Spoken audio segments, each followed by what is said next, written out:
Hello, good day and welcome to the session on value for money, otherwise known as efficiency or economy in the acquisition of goods, works, and services.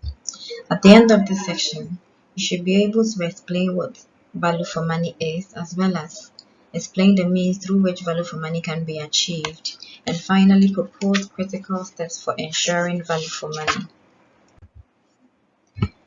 Value for money is a major objective of most, perhaps all public procurement systems.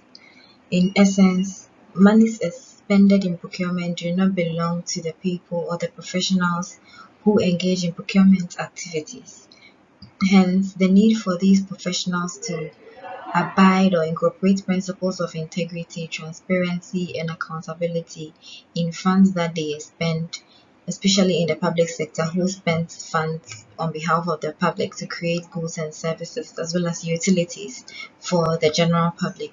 In doing so, or in acquiring goods, works, and services for the public consumption, procurement professionals have to know that they acquire these goods, works, and services on the best possible terms. In essence, the procurement processes in the public sector has to achieve efficiency. That is, procurement processes have to be done using the right type of resources at the right time, and it also has to achieve economic efficiency. That is, the funds have to be in proportion with the benefits that are being provided to the public.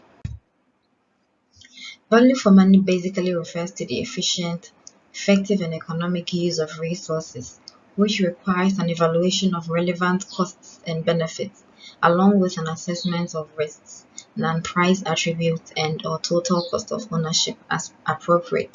So, in acquiring goods, you don't just acquire them. In the public sector, you don't just acquire goods, works, and services because you have the funds, and you have the market, you have the platform to acquire them. Hence, you are just going to buy anything at all. But whatever public procurement proceedings you are engaging in, you have to ensure that it is effective, done at the right time with the right resources, and done so that the people that you are providing those goods, works, and services to are satisfied in the end. Procurement's contribution in terms of value for money is the need or regards the need to select the offer which represents the optimum combination of life cycle costs as well as benefits which meet the organization's need. When we say life cycle cost, it means procurement activity shouldn't be done just by merely looking at the cost price of a procurement activity, but you can adopt certain principles like the iceberg theory to know that in addition to the mere purchase price of a product, there are certain other unseen costs that goes into the acquisition of goods. Hence, all these factors have to be taken into consideration in determining the method of procurement to adopt and achieve the best possible outcome in terms of goods, works, and services for the public. Value for money reflects or depicts efficiency, which is the overall economic benefits to society of efficient allocation of resources. Resources have to be allocated keeping in mind that there is minimum allowable or minimum allowance for waste. There has to be no chance for waste of resources because resources are scarce, as we all know, and resources are made available by the public. Hence, they have to be efficiently utilized in the interest of the same public. Procurement may also be used to achieve other benefits that go beyond mere acquisition of goods, works, and services, otherwise known as horizontal policies. So, horizontal policies depict the provision of or allocation of systems systems that help enhance the quality of life of the people in society, such as the creation of jobs for people or the opening of the procurement market to disadvantaged groups, for instance, small sized enterprises to partake in the procurement process. In essence, value for money should be based on or can be achieved based on three key pillars known as efficiency, quality, and flexibility.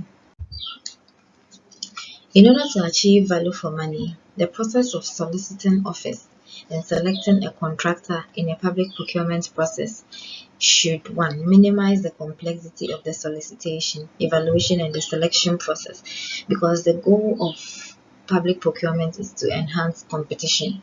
So if you want to achieve the best outcome in a perfect or in an open tendering or in a competition method, you have to ensure that the process that bidders would use to supply their bids shouldn't be cumbersome. It should be a simple, clear-cut process without concealing any information that is supposed to be known to the public. The second point is you have to ensure impartial and comprehensive evaluation of solicited offers.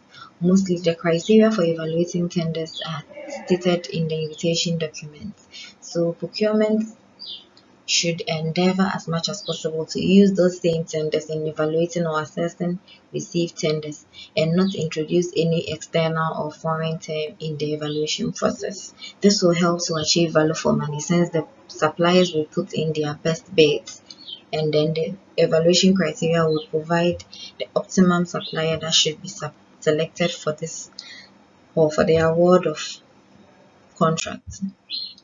You have to maximize competition because competition makes sure that everyone who is competent and capable as well as interested, or in other words, anyone who is qualified, submit their bid. And if competent suppliers are submitting their bid, it means in the end we are getting optimum or best quality output from each bidder. And if the evaluation criteria is effectively used, the end would mean that we are selecting the supplier who has the best to offer among the rest. Then finally, you have to ensure that selection of the contractor whose offer has the highest degree of realism and whose performance is expected to meet the organization specification, statement of works, or terms.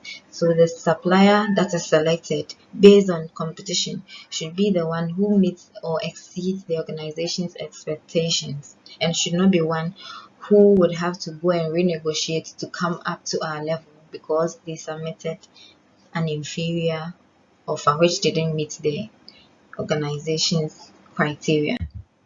So in this session, we have basically discussed the meaning of value for money. Thank you.